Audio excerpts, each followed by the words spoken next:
My name is Emma. I didn't go looking for love. In fact, I went on vacation to get away from everything that had made love feel so far away. I had just ended a long relationship quietly, respectfully, and with that aching hollowness that comes from knowing something once beautiful had slowly turned into something distant. So I booked 2 weeks off, closed my laptop, and flew to Italy alone.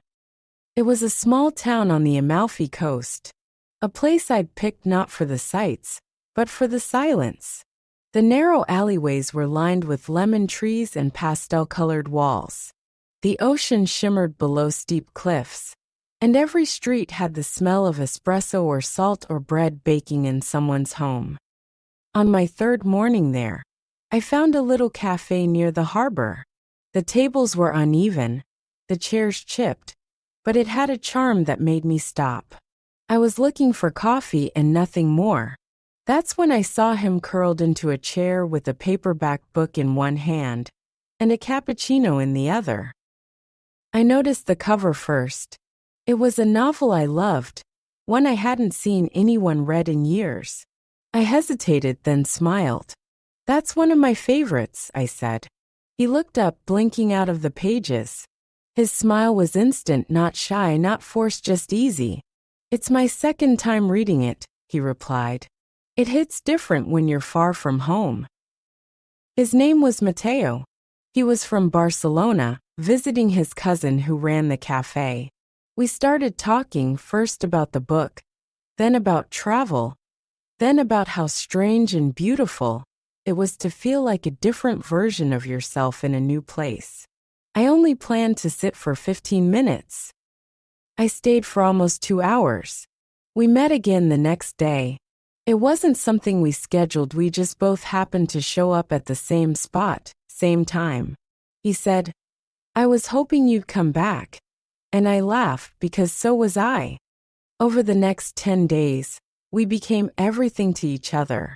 We watched the sun dip into the sea from the cliffs. We wandered through farmers' markets, bought pastries to share, and sat by the fountain tossing coins. We made wishes we never said out loud. We didn't talk about what would happen after. We just lived in the now. But time doesn't stop, not even for love. On the second to last night, we sat on a rooftop watching the city lights flicker. He didn't hold my hand like he usually did. He just stared out at the dark sea and said, "What happens next?" I didn't have an answer. All I could do was look at him and feel that quiet ache rising. "I don't know," I whispered. We talked, not like lovers do, but like people trying to hold on to something slipping through their fingers. He told me about his job back in Spain, urban design, city planning.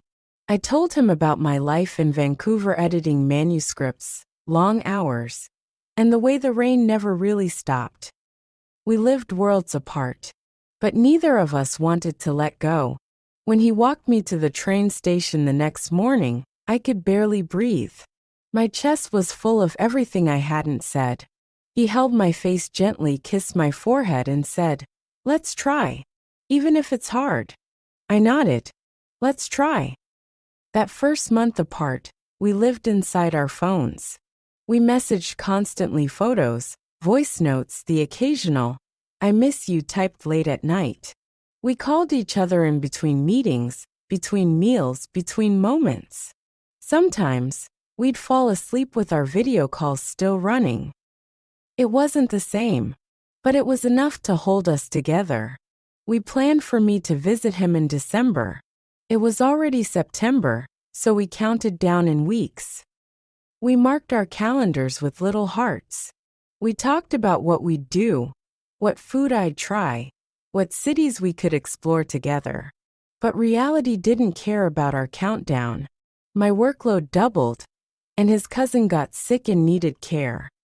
Time zones, stress, missed calls, all of it started piling up. One night, he called me while I was still at the office. "You're always working," he said, his voice quieter than usual. "I know. I'm sorry," I said, rubbing my eyes. "I don't want to be something you have to fit in."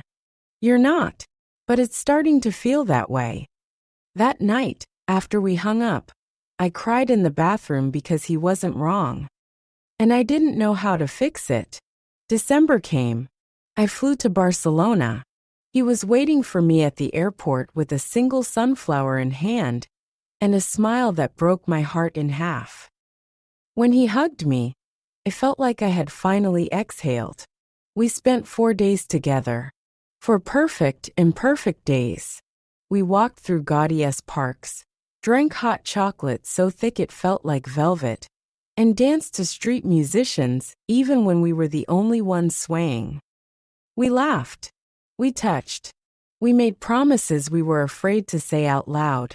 On the last night, we sat on the floor of his apartment, leaning against the bed, too tired to talk. "I don't want you to go," he said. "I know," I whispered. "But I have to." He looked at me. "So what do we do? Are we always going to be planes and phone calls?" "I don't know."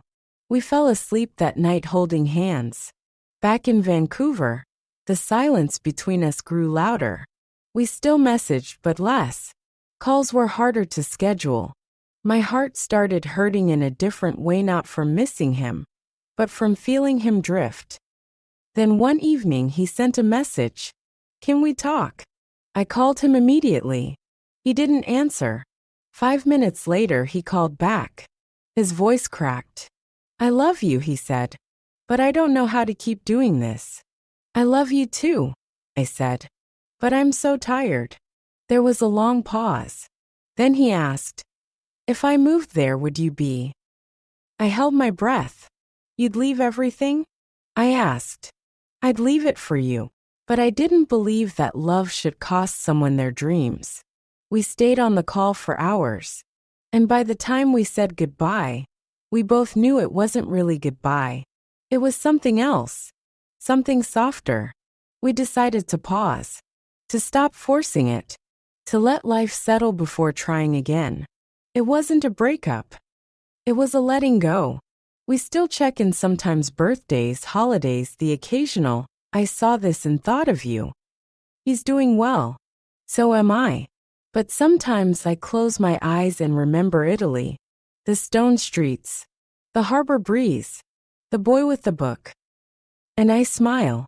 Because love doesn't always mean forever. Sometimes it means, "You changed me." And sometimes that's enough.